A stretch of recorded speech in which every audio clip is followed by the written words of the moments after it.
Assalamualaikum warahmatullahi wabarakatuh. Perkenalkan, kami dari kelompok 2 yang beranggotakan saya sendiri, Municara Sofiatun Nasihah dengan NIM 038, Gilang Suseno dengan NIM 058, dan juga Siti Syarifatul Ulfa dengan NIM 059. Di sini kami akan memaparkan materi mengenai tantangan dan juga peluang dalam organisasi. Sebelumnya, apa sih itu perilaku organisasi?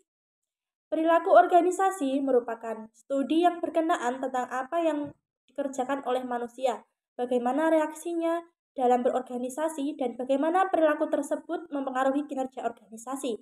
Perilaku ini berhubungan dengan sifat manusia terhadap pekerjaannya, komitmen dan kesetiaan pada organisasi, tugas-tugas tertentu, integritas, rekan bekerja, kerjasama, konflik, produktivitas, motivasi, dan lain sebagainya.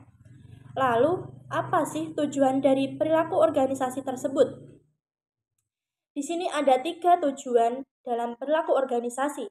Yang pertama adalah mendeskripsikan perilaku manusia. Tujuan ini mempelajari studi perilaku keorganisasian di mana kita bisa mengenali, mendiagnosa, dan menjelaskan kejadian-kejadian secara teratur dan prediktabel terjadi dalam sebuah organisasi. Yang kedua adalah menjelaskan dan memprediksi perilaku manusia. Tujuan ini memprediksi masa depan organisasi dengan menggunakan kejadian masa kini sebagai prediktornya. Dan yang terakhir adalah mengendalikan perilaku manusia. Dengan adanya pengendalian ini, diharapkan perilaku individu dalam organisasi dapat selalu diarahkan ke arah yang positif, yaitu perilaku yang menunjang pencapaian sasaran dalam organisasi secara efektif. Untuk pemaparan materi selanjutnya akan disampaikan oleh rekan saya. Ya, di sini saya akan melanjutkan materi dari teman saya, yaitu apakah ada tantangan dan peluang dalam perilaku organisasi? Jawabannya ya, tentu saja ada. Di antaranya yang pertama, merespon globalisasi karena era globalisasi telah membuka sekat-sekat antar negara melalui pemberlakuan pasar bebas atau perdagangan bebas. Dan yang kedua yaitu merespon kemajuan teknologi berkembang pesat dewasa ini, dan hal ini telah mengubah sifat esensi pekerjaan dan perilaku organisasi. Yang nomor 3 yaitu merespon diversitas angkatan kerja organisasi pada era globalisasi, memperkerjakan orang-orang dengan latar belakang yang beragam. Dan yang nomor 4, merespon tekanan ekonomi. Kondisi ekonomi yang buruk seperti inflasi yang tinggi dapat membuat karyawan menjadi stres, frustasi, tidak bahagia dalam melakukan pekerjaannya. Dan yang kelima adalah merespon persaingan bisnis saat ini dan di masa yang akan datang cenderung meningkat. Dan yang terakhir nomor 6 adalah merespon tuntutan konsumen atau pelanggan. Konsumen atau pelanggan merupakan pengguna dari barang atau jasa yang ditawarkan organisasi. Bagaimana cara mengatasi kendala yang dihadapi dalam penerimaan keragaman dalam organisasi? Yang pertama, dengan cara identifikasi keragaman yang ada, mulai dari usia, ras, etnis, tingkat pendidikan, agama, latar belakang, dan lainnya. Keragaman ini sebenarnya hal yang sudah pasti ditemui dalam setiap perusahaan.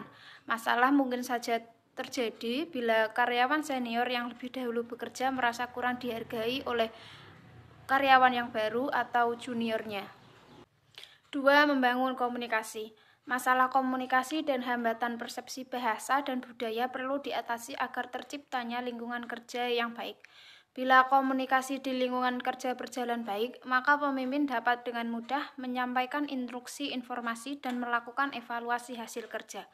Kesuksesan perusahaan tergantung pada bagaimana cara mengelola sumber daya manusia tersebut. Yang ketiga, pelajari karakteristik. Bila pengelolaan keragaman karyawan dilakukan dengan baik, maka akan dapat menguntungkan perusahaan. Pelajari karakter sesuai dengan bidang kerja. Dengan begitu, Anda akan tahu apa yang harus dilakukan jika terjadi konflik tanpa harus menimbulkan masalah lain. Yang keempat, rutin melakukan evaluasi. Untuk menangkal resistensi perubahan, sebisa mungkin libatkanlah setiap karyawan untuk merumuskan evaluasi keragaman. Gunakan hasil evaluasi tersebut untuk membangun kesuksesan perusahaan dengan keberagaman tersebut. Yang kelima, sistem rekrutmen terbuka. Sistem rekrutmen terbuka atau yang biasa disebut Equal Employment Opportunity akan menciptakan kesetaraan, sehingga tidak adanya perbedaan golongan dalam menentukan keputusan rekrutmen tenaga kerja. Equal Employment Opportunity akan membantu perusahaan dalam melakukan penilaian berdasarkan kualifikasi kandidat, wawancara, kompetensi, standar kelulusan, dan penilaian kerja lainnya. Selanjutnya, manfaat penggunaan keragaman dalam organisasi. Yang pertama, akses perubahan pasar. Yang kedua, transformasi bisnis dalam skala besar. Yang ketiga, pelayanan konsumen kualitas prima. Yang keempat, pemberdayaan tempat kerja. Yang kelima, kualitas total atau total quality. Yang keenam, sumber-sumber kanan atau partnership. Yang ketujuh, keberlanjutan proses belajar. Sekian presentasi dari kelompok kami. Apabila ada yang salah, mohon maaf. Wassalamualaikum warahmatullahi wabarakatuh.